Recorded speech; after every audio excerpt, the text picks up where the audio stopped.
Brendan, welcome to the show. It's good to have you here. And many thanks for the opportunity, Dan and Corey.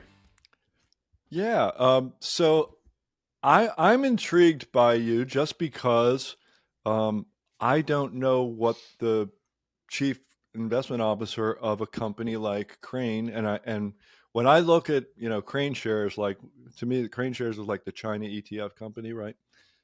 So what does what does someone in your position at such a company do? I honestly don't know.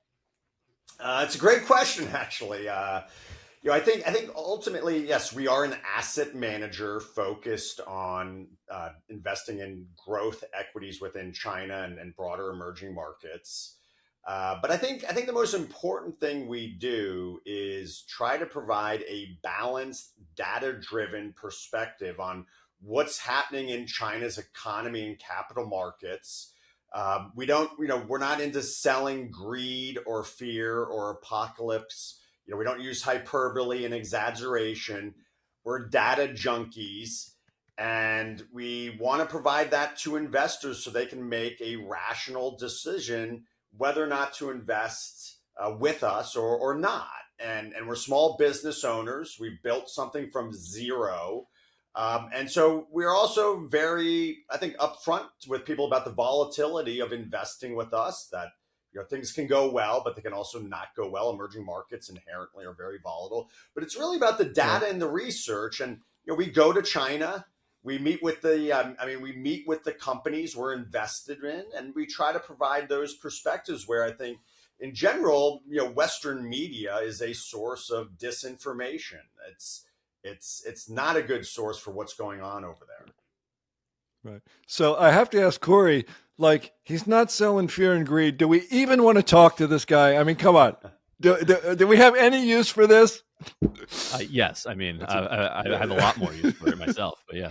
Yeah, I know. We have more use, in fact. Yeah. And what you just said about Western media versus getting information from China, that's like, you're in. We definitely want to know more. Of course, we should probably gradually get to this, but I can't help myself. I can never help myself. So, if there are other things you want to get to, fine. But China's central bank did some stuff recently, huh? And I feel like the equities took off like a rocket. So something big is up in the market's view. Yeah, I mean, finally the PBOC, and they clearly waited for the Fed to cut rates. I mean, that's very clear. And why did they wait? Well, currency movements are driven by, interest rate differentials. So by waiting for the Fed to cut, it, if they had cut before the Fed, the renminbi, their currency, would have deappreciated versus the dollar, and U.S. politicians would say, they're manipulating their currency. So they actually waited for the Fed and then are following suit by cutting a broad measures of interest rates. But I think it doesn't really have much to do with the U.S. economy or U.S. They're doing this because the situation in China has gotten not dire. But it's not going great. And they're finally coming up with a prescription to a number of problems that have weighed on the economy, on their stock market, on their real estate market, and on consumer confidence. So the end citizen in China has kind of been giving the government the thumbs down, and this is the first movement, last Tuesday and Thursday, of getting off the proverbial pot. Do they get their thumbs cut off when they do that in China, or are they allowed to do that in China? The government. I mean, I think the government is attuned to public sentiment, and there's examples of that. A lot of the reduction in pollution in China, particularly in Beijing, is because people got angry. People were like, "It's snowing in summer, and that's not snow; it's ash." I can't look across the street. And that was the case 8 years ago, 9 years ago. That's no longer the case, and I had asthma as a kid, and I actually jogged in Beijing, 4 years ago. And it just shows this, so they are aware of public's view, and every government globally, if there's economic demise, you get fired as a politician. That was true with Boris Johnson, or President Trump, because of the collapse of the economy because of COVID, or Asian tigers in the late 90s. When there's economic collapse, there is regime change. And that's true in China. That's true in China. So the government is acting because of very, very low consumer confidence in China, driven by the fall in real estate prices. Right. We're not saying we expect President Xi to give up his lifetime appointment. No. We're just saying that they changed their actions to respond to the people. Correct. Yeah. The reaction to well, there's two things really in the PBOC's action here. One of them, of course, is the sort of promise to do more. I forget the guy's name, Zhao Feng. Do I have, or the PBOC governor's name? But yeah. But he said he really made it clear, like, we're going to do more. Who? Pan Gongsheng. Gongsheng, right, is what I was trying to. Pan. Okay, we'll call him Pan.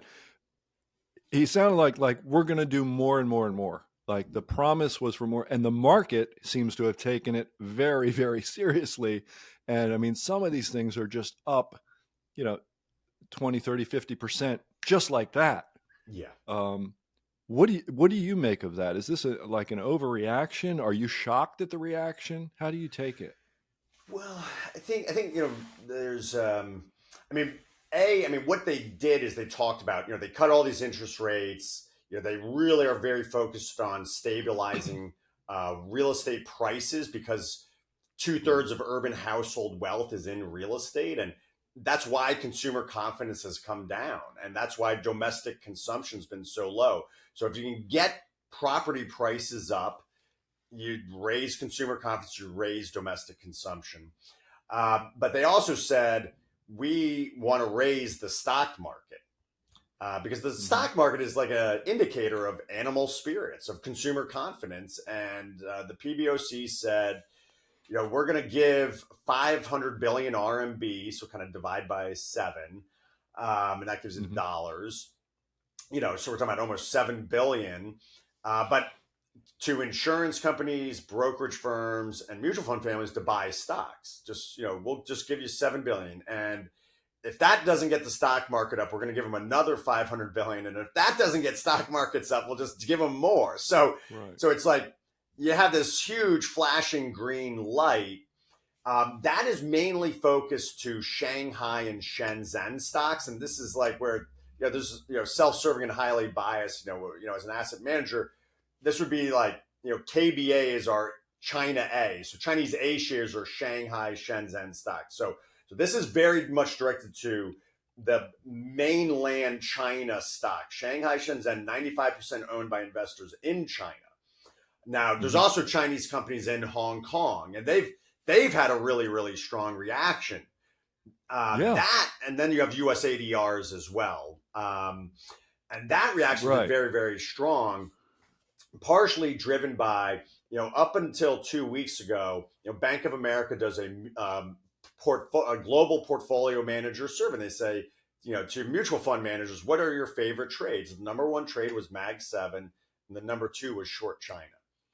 And so a lot of that short selling was in Hong Kong and ADRs. So offshore China. This is, again, self-serving asterisk part, KWEB, contrasting KBA and KWEB. So those investors, hedge funds, or those investors who were short China just got run over. They're going to get carried out. But more importantly, why you've seen this reaction is that investors globally have been very underweight China. That, China's economy is 18 trillion GDP, but India at 3.5 trillion actually was a bigger part of global indices at 3.5 trillion. Does that, it makes no sense, but it just shows there's this incredible underweight to Chinese equities globally. some of that money that came out of China, it went into U.S. tech or India or Japan. And what you're seeing is a re-rating back in, and that's where, yeah, we've had this incredible reaction. There's going to be pullbacks and corrections, but I think if you believe they're going to stick to this stimulus, and we only saw monetary, the fiscal's still coming. The fiscal details are still pretty vague. That's still coming. If this re-rating, we're talking about a lot of money coming back into China, not today or tomorrow, but in the next months, quarters, and years, where in general people have been really underweight U.S. stocks, non-U.S. stocks in general, and so this re-rating will play out over time. But you see this immediate reaction, from the fast-moving crowd, and that's not a lot of people can move that fast. Yeah. So I want the idea of underweighting, the 18 trillion versus the 3 trillion in India, that intrigues me, because if that's ever fixed, look out, right? I mean, that's a flood of capital. It sounds like it's de facto fixes itself, though, to a certain extent. Right. It'll rectify itself, I think, but it'll take time, Dan. I mean, that's where, listen, a hedge fund can change its opinion, or an individual investor. But think about, the pension funds and endowments, and exactly. they gotta get the investment committee. That might be every quarter. They gotta talk to their trustees or their directors, and that's just not U.S. That's global. If it's and that's why I'm more constructive of, in the long run, that if more fiscal support is coming, that super tanker of underweight, it doesn't turn on a dime. It'll take time, and some of the problems in China aren't going to solve themselves overnight. Real estate is an issue, and they're starting to fix it, and there'll be ups and downs in that effort. And there is, correct me if I'm wrong here, there is genuine oversupply in the real estate, right? I mean, that's real. It's very real. China has urbanized over the last 40 years, moving people out of rural areas into cities in order to raise their standard of living, giving them access to healthcare and education. And that's led to this overbuilding. The only thing I can think about, Dan, is it's like, my mom is from Denver. So I've been going to Denver for, almost 50 years. And if Denver, you used to fly into Stapleton Airport. The Brown Palace was the nicest place to eat in Denver. And, we'd drive up to Boulder to see a CU game, where my mom went to school, go Buffs. And there was nothing in between Boulder and Denver. And then people discovered Denver's a beautiful place to live. And so they started building, and the city got bigger and bigger and bigger. And, now it goes all the way out to Boulder. It goes, they put DIA, the airport, out in the middle of nowhere. Now the city goes all, and that's like 130 cities in China, because hundreds of millions of people coming out of really poor is coming in. And that's where, if these cities in China, China just minted instant millionaires in real estate. It's like the broken slot machine. It just, and for the first time ever, because of the concern about over-levered developers in China, that ended. The music stopped, and that then led to property prices falling for the first time. And people our age's life, real estate didn't go up, and that's really weighed on domestic consumption and consumer confidence, which is hurting the economy, which is why they're doing this pivot, really a 180 to try to get real estate prices up. That's what I was going to ask you about. Like, obviously the stimulus, it's big. How do you think it quote unquote works, or what's like the, and is this it? I mean, are you just anticipating kind of just, this is the stance of the central bank there for a long time going forward? I think why we're constructive, Corey, is that that we've really seen the monetary policy bazooka, where they've cut interest rates, um, a whole host of interest rates related to intrabank lending, the deposit rate, the mortgage rate. They've removed a lot of the home purchase restrictions. They've cut the amount of money necessary for a down payment. They're allowing this massive refinancing of all mortgages in China to, to put money back into households' wallets, so to speak. But what we've only seen the start of is the fiscal stimulus. And on the fiscal stimulus, what they've said is we're going to provide subsidies to auto purchases. That's hybrid and electric vehicle, but also ICE, internal combustion engines. We're going to provide subsidies for people to buy new home appliances, refrigerators, air conditioners.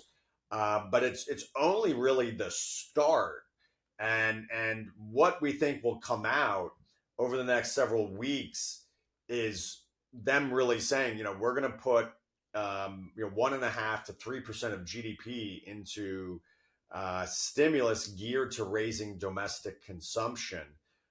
Domestic consumption has been very tepid in China. Just households have lost money on part of their portfolio, their real estate portfolio. So they still have money. I mean, M2 bank deposits in China is like this, but they need to get people to put money back. They need to get people spending. Now, why they're doing that, which is kind of interesting, is because what's worked in China has been export-driven manufacturing, and now they see their biggest client, the U.S., is cutting interest rates. Right, the Fed is saying, "Hey, the U.S. economy is slowing." And so they know the demand for export-driven manufacturing from China to the U.S., and some of that might be through Vietnam or through Malaysia, Indonesia, or Mexico. So if they know part of their economy is going to slow because of the global economy slowing, they need to raise domestic consumption, which is why they're pushing this button right now. And I think what's interesting is everyone thought they wouldn't do anything before the election, but I don't think they care about the election. They care about their own economy. Yeah, which gets to another point that you raised right at the beginning about how the Western view on China, just in general, is, it is what it is. I mean, you could explain it, but that's kind of my question to you: is what does the Western media and even investors and analysts, like, what are like the top 2 or 3 things that they get wrong and have wrong about China? I think one, U.S. businesses are doing really well in China. And every U.S. investor is implicitly invested in China. If you think about Tesla, 25% of revenue, or Apple, 16%, or ExxonMobil, 12%, Qualcomm, Texas Instruments, it's like upwards of 2/3. So business people and investors have been getting along just fine.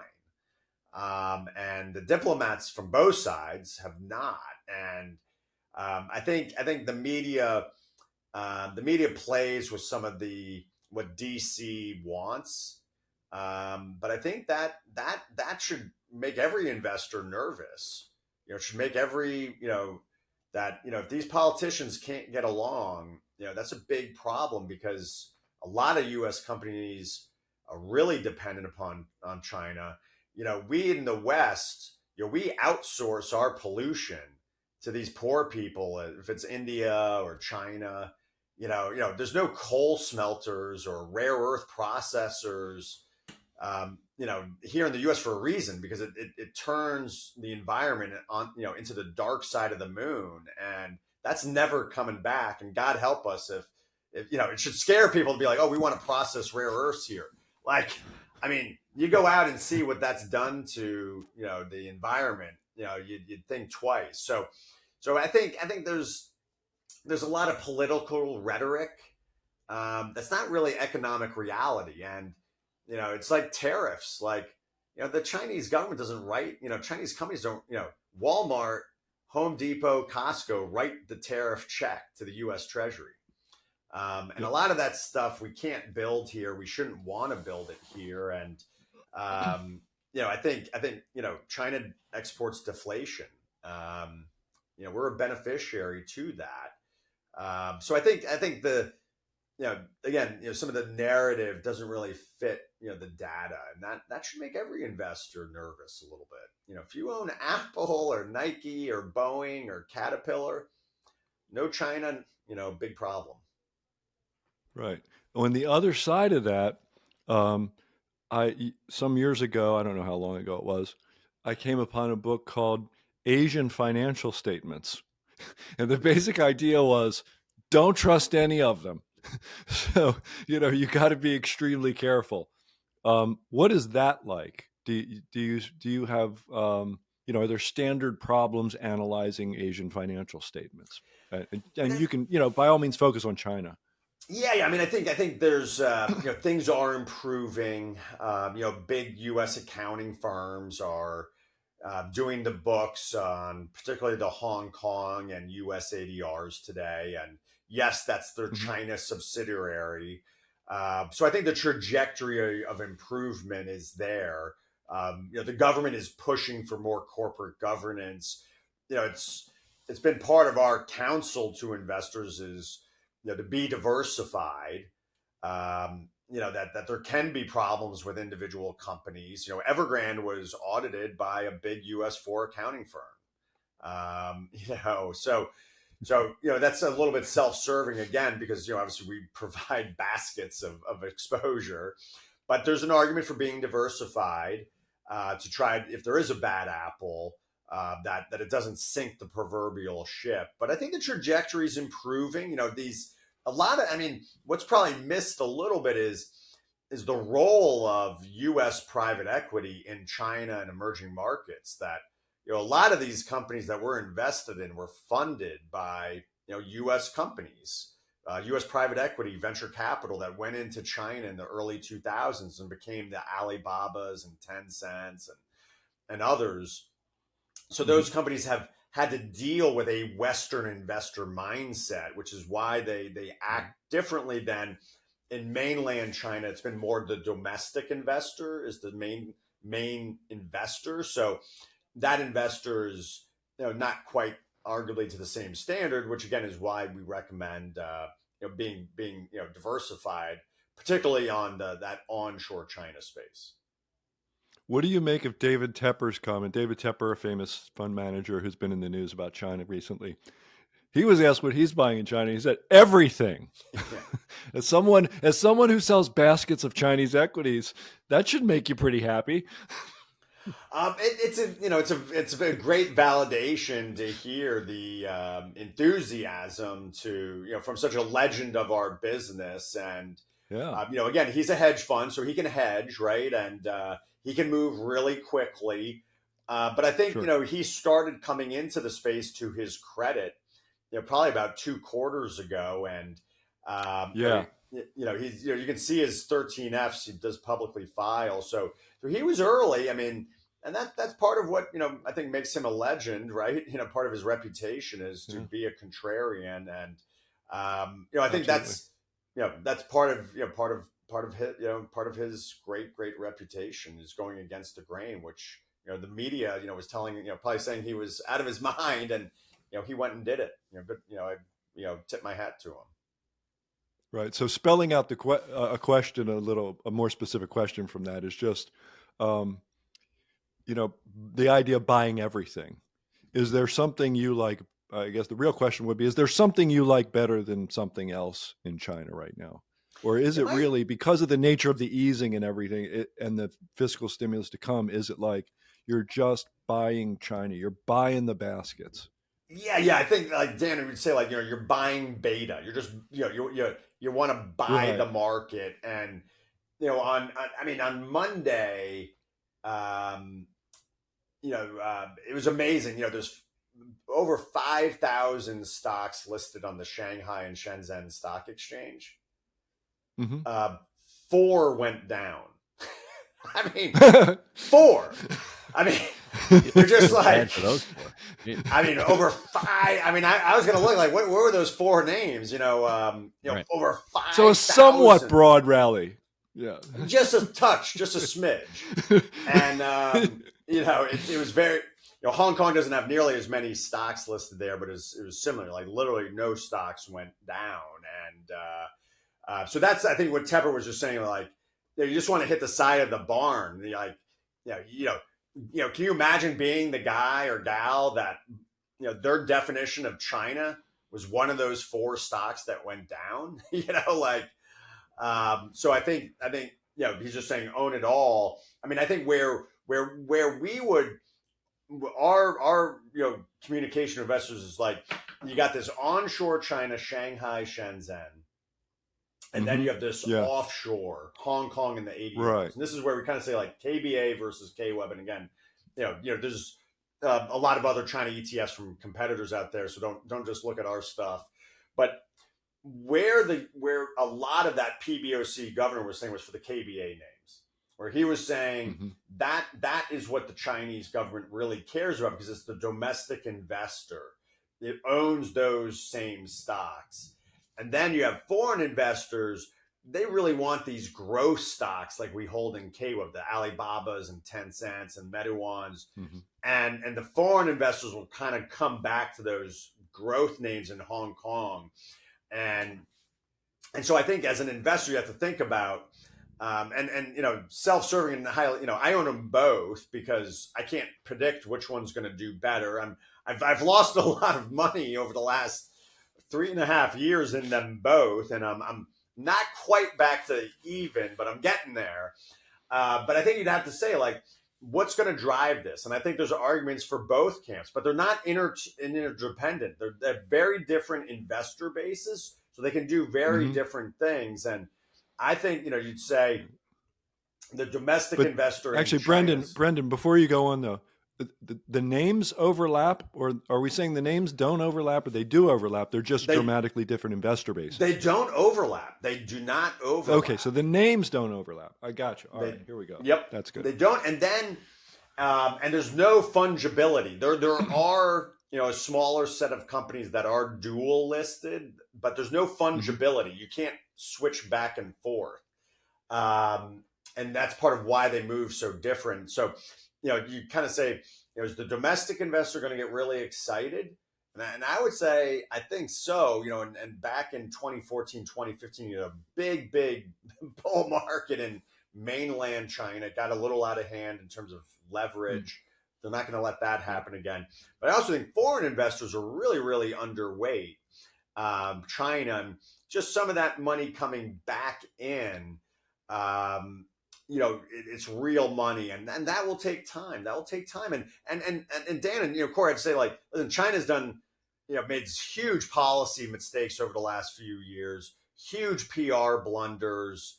It's just, there's a lot of things they've done that, is why these stocks have done so badly, why they're so underweight, and they're arguably trying to change some of the political stuff in DC, and that may or may not go away. It's hard to say. Right. Do you have any view on the prospects for war in Taiwan?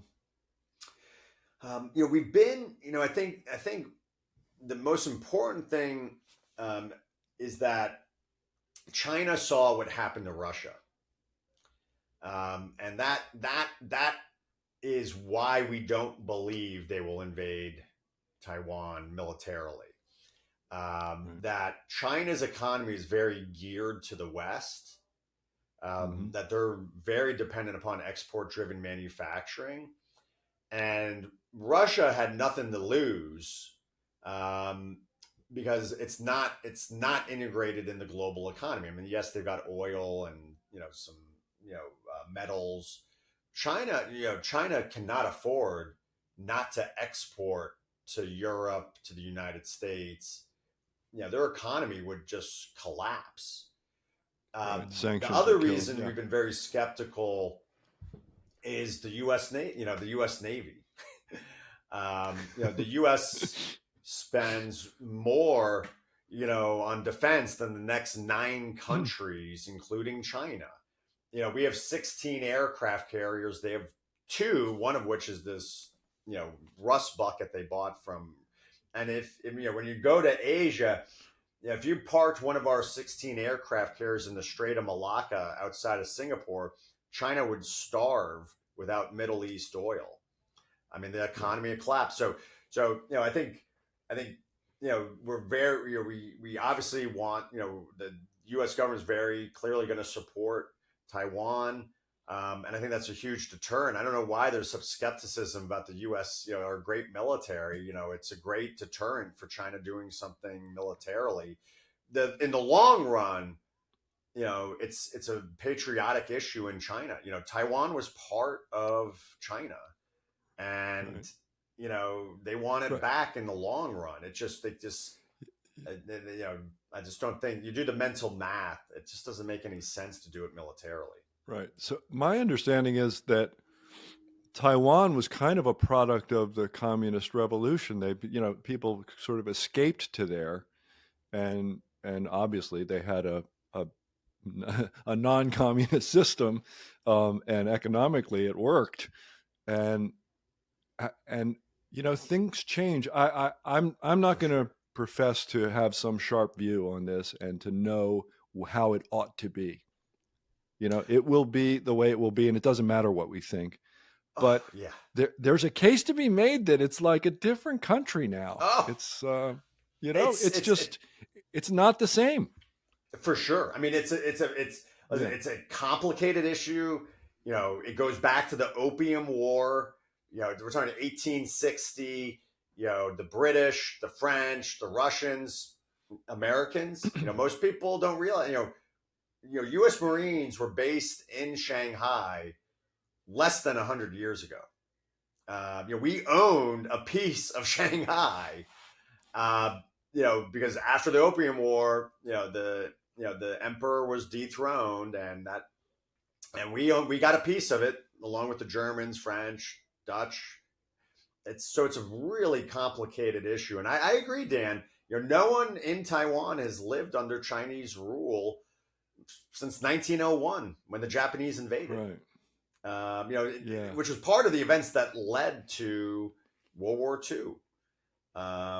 So it's a really complicated issue. I couldn't agree more. Right. And we don't get the clarity of a sort of Hong Kong situation. It's that, well, we'll keep it, then we'll give it back, and that'll be Yeah, um, tough. It's a tough thing. yeah, But 100%. I'm reassured, and I find your comments reassuring and sensible.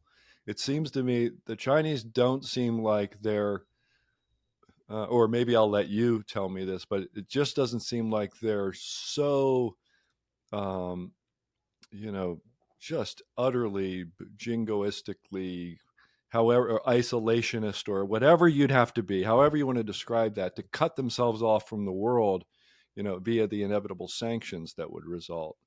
So, but I see headlines. Like, I have a headline I have on my personal computer here that it popped up on Financial Times, and it says U.S. Navy SEAL unit that killed Osama bin Laden trains for China invasion of Taiwan.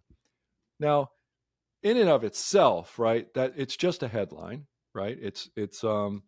It doesn't mean we're going to war or anything. It's clearly an attempt to get eyeballs on the Financial Times. I get all that. But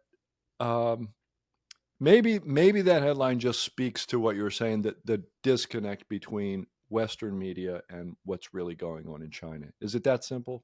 I think Maybe. I think Taiwan is a issue of patriotism in China, and for the Mm-hmm. Chinese government, um, they have a constituency that says this should be ours, and they have to speak to that Right. domestic constituency. At the same time, I think there is a recognition that that Taiwan, it's been off on its own for a while. I think the experience of China coming, the British giving Hong Kong back, and the problems that have come with the Hong Kong is so Yeah, I think ultimately, you know, China needs stability. You look at a map of China, we've got them surrounded. Some of the biggest military bases for the U.S.: South Korea, Japan, Taiwan, the Philippines, Australia, India, and China. You know, Northwest China. They've had a lot of problems, because of Afghanistan, right? China, is surrounded to some degree, and then I think more importantly, just their economy is geared to the West. They need us, we need them, and that should be a great deterrent. That cooler heads prevail. Right. All right. That's good. I'm satisfied on the issue of Taiwan. Yeah. The one thing I was going to say was Dan and Corey is, Google this thing called Kinmen County. Kinmen County is part of Taiwan.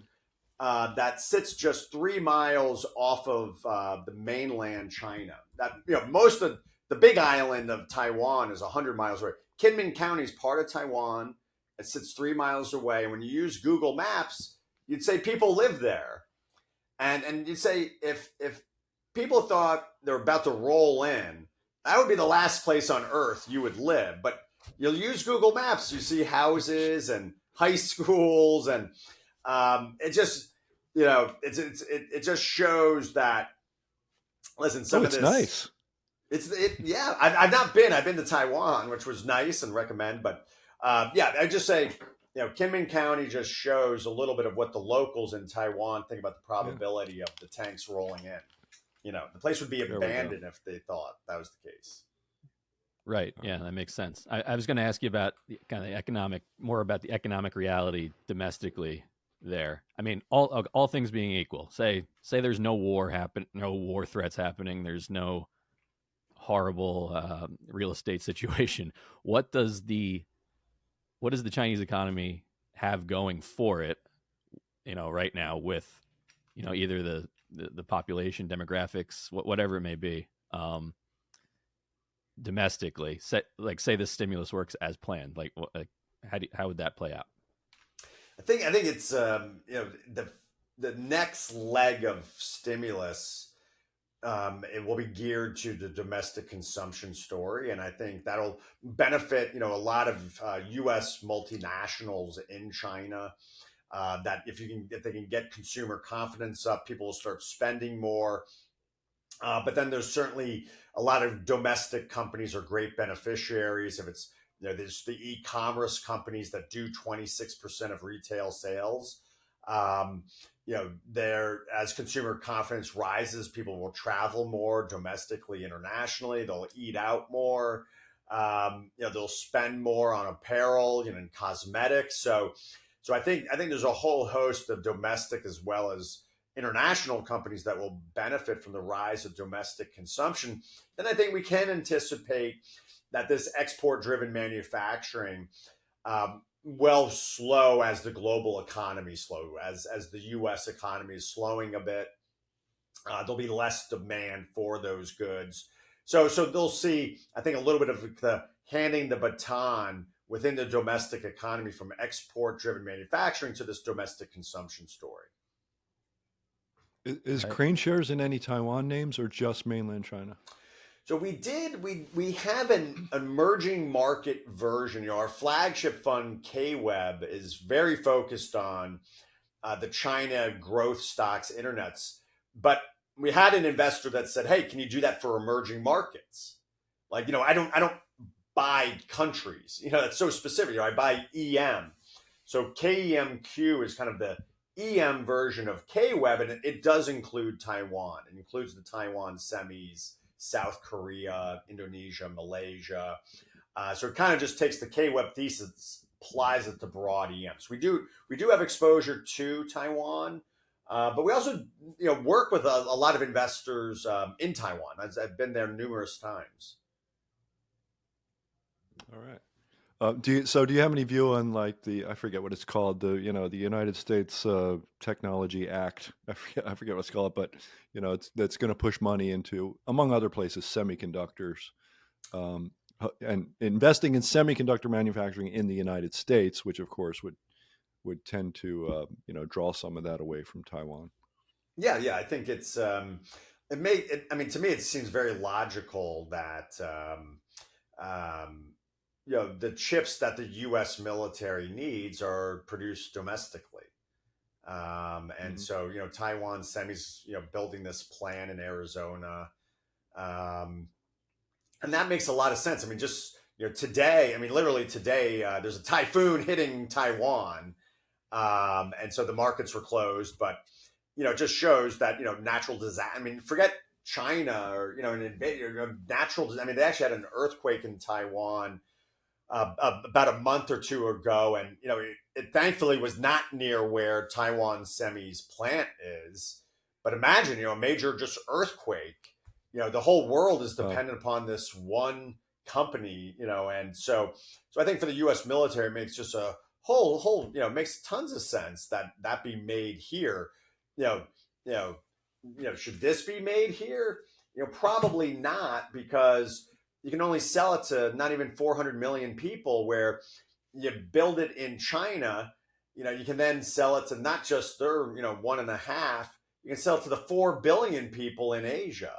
You can put it on a plane and fly it here, no problem. So I think some of the bring it back argument, I'm pretty skeptical of. And I think part of that is this, the Chinese companies are really moving to China plus one. That, when the Chinese government shuttered the port of Shanghai because of zero COVID policy, Chinese companies were like, we viewed it as a supply chain problem. For Chinese companies, they're like, we have a revenue problem. We can't get our stuff to our clients. And they're the ones going into Vietnam, Malaysia, Indonesia, and Mexico to diversify their supply chain in order to protect their revenue stream. So this idea of, we're going to bring it all back, and that's where I'm like, man, like, I mean, honestly, I don't think you want more coal steel smelters in America. I don't think you want to process rare earths here, because, our blue skies go away. That's just a fact, because of the, we're willing to, we outsource it to, we pollute them, not us. Yeah, I mean, there are ways to do it without polluting, but they get expensive. So, it just makes more sense to do it elsewhere. Let's talk. I want to go back and talk about being data-driven. At this point, when somebody says data-driven, I'm like, yeah, you and everybody else. So, so like the way to do that, I think, is to distinguish Crane from the way anybody else might use data to, analyze and pick stocks in China and do other things in China that you do with data. Yeah, I think a lot of people have argued, the data is all made up and this, that, and listen, a lot of these companies, they're audited by the big four U.S. accounting firms, and just take that, I mean, that's just the facts. But I think around some of the government data, people were like, the government just makes it up, and but I think what a lot of investors don't recognize is that this thing is a mobile surveillance device. That, when I drive down the street and I decide to go to Walmart instead of Target, that data is being sold. It's being packaged and sold to, the largest U.S. asset managers and hedge funds. These free apps on your phone, like, why are they free? Because in that 15 pages you scroll through, you're giving that app free reign to your phone. And, we've all had this experience where we're like, man, I was talking to my friend on the phone about, my vacation to, Myrtle Beach. And, when I turned my phone back on, I had all these ads for hotels in Myrtle Beach. Like, so these things are mobile surveillance devices. And that's true in China. So every month, we're getting data on, what are people buying, what video games are being downloaded the most in China. Then there's actually, and it's funny that China has this new new game that's become a huge sensation, and we know it's doing so well because they're selling the data. And that's true for the e-commerce companies. They're selling all of this data. So, we don't need government data because you have firms that aggregate it up. They're screen scraping the internet in China. My favorite, and we don't use it, but there's this company. Just Google it. It's I'm just blown away by this. It's called Space Now, Space KNOW, and they fly satellites all over the world taking photos of factories and train station parking lots and malls. And so you can go to them and say, like, how many cars is Tesla going to build in Fremont versus Shanghai? And they can do that based on how much steel and aluminum is sitting in the storage areas. And so, there's all this data out there that's available that's not from the government. It's from research firm. It's from these companies that aggregate app data and are screen scraping, and it gives us a really, really good indication of what's really going on there. So forget the GDP data or the government. You don't need it. It's 2024. And I don't think most investors understand that. The idea of this company Space Know is a little scary. Oh yeah.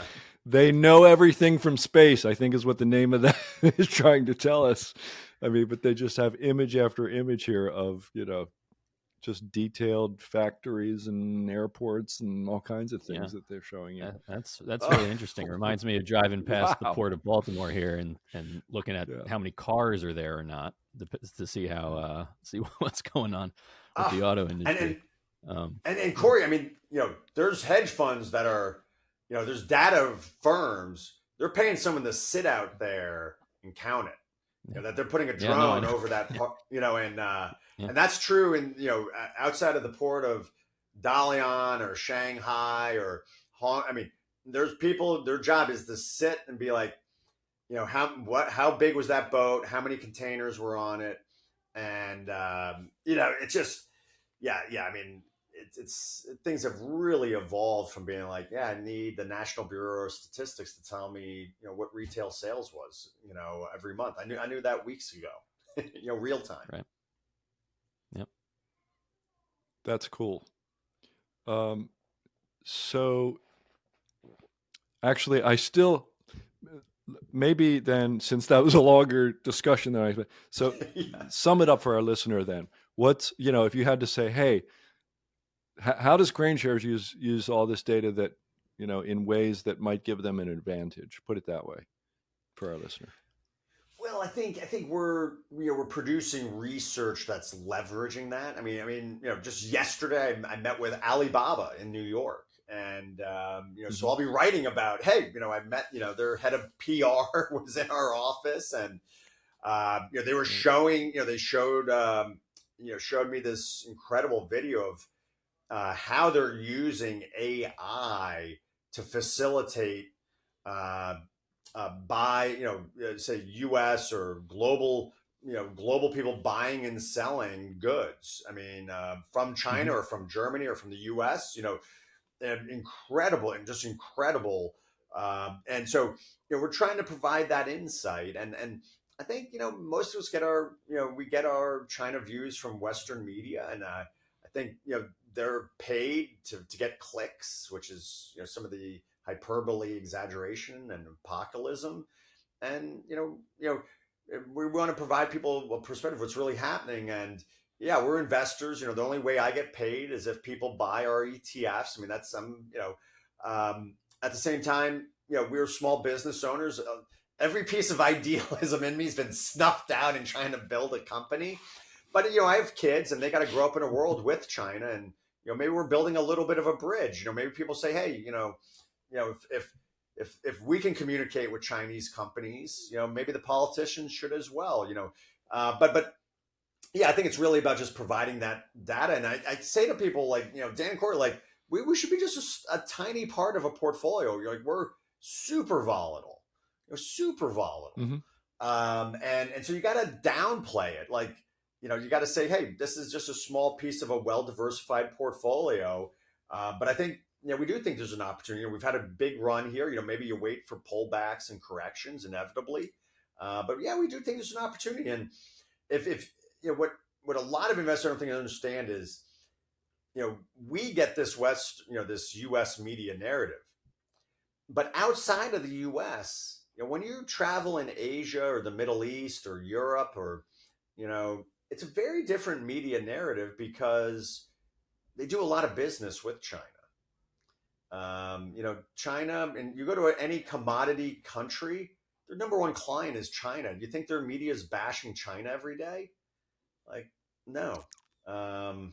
If you're in Switzerland or Germany, huge trade. I mean, Audi, Volkswagen, one of the largest producers of cars in China, or Roche or AstraZeneca, huge operating. And, unfortunately, that I think is underestimated a little bit. And that's where, we're not rooting against U.S. equities. I mean, I'm heavily personally invested, but we just think there is an opportunity for diversification, which, hasn't really worked in quite some time. All right. So sort of putting it all together, then there's a focus on China and you're outside the mainstream media bubble. You're in the room with these people. You are, and you're using data that maybe other institutions use it, but the average investor doesn't use any of this stuff. And you didn't start doing this like last week. So, it's interesting to me. You have become very interesting to me during this interview. And I'll be certainly paying a lot more attention to Crane after this. What size AUM for the whole company? We're just over 10 billion today, Dan. And I'd say one thing I just want to, your former colleague, retired colleague, Dr. Steve Sugarud, was very instrumental in he got interested in our firm, and we ended up going, bringing Steve to China. Steve was like, Brendan, I'm calling your bluff. I don't believe you. And I think that just shows one of the value adds I've always felt about Stansberry is, we've never paid $1 to Stansberry. No, we wouldn't take it. and that's something that I think your subscribers should maybe understand, is that you're not beholden to, people like me, because we're not paying you anything. And that's that objectivity, that lack of bias, I think, is something that's really important for, that Stansberry does. And, if it's Brett Eversole or Vic and Chris and team, been great stewards of that, from Steve and yourself as, stewards of Stansberry today. Yeah, like you would never be on, if any of that other stuff were true about money or whatever, you'd never be on the program and nobody at Stansberry would ever have anything to do with you. So, yes, we should take this opportunity to remind people that we need to take advertising dollars. So I mean, I just think it's something that your end subscribers should recognize, that, you won't go down that path, and that objectivity, that lack of bias is so critical, I think, today, where, I think a lot of the media narrative is driven by a monetary incentive to get people to click. Yeah. To be honest, even if the podcast does ever take advertising dollars, I want our listener to know I don't give a shit. I will piss off every advertiser when I damn well please, and they can fire me if they don't like it. Just so you know, just covering the future, just so the listener knows. All right. You're saying they won't be advertising for long. Yeah. Okay. Yeah. Well, they'll advertise once, and then they'll have a guest on from that company, and I'll tell him he's an idiot, and then that'll be the end of it. So we are at the point when we can ask our final question. It's the same for every guest, no matter what the topic, even if it's a non-financial topic. Same question. If you've already said the answer, feel free to repeat it. There's no problem with that. And the final question is this. If you could leave our listener with a single thought today, what would you like it to be? Stay inquisitive. I think that's something that, the people that gravitate to us, they don't buy a narrative that they're spoon fed. They're not choosing to receive um, opinions that affirm their beliefs. I think they really come to us for that data driven. That we're biased, but we try to be balanced, and we're not apologists. There's been some real problems over there, policy errors, but yeah, stay inquisitive, and I kind of say, go see it yourself. Go, give it a shot. I think when you challenge, some of your own beliefs, you come out a better person, and I think that's something that Steve Sugarud taught me was, I'm calling your bluff. Go show it to me, and yeah, I think that inquisitive nature is probably inherent to most of your subscribers. Great answer. Thank you for that. And thanks for being here, Brendan. Really great conversation. Really enjoyed talking with you. No, mutually. Thank you so much, Dan and Corey. It's a pleasure, and thank you so much for the opportunity. All right. All right, thanks. Opinions expressed on this program are solely those of the contributor and do not necessarily reflect the opinions of Stansberry Research, its parent company, or affiliates.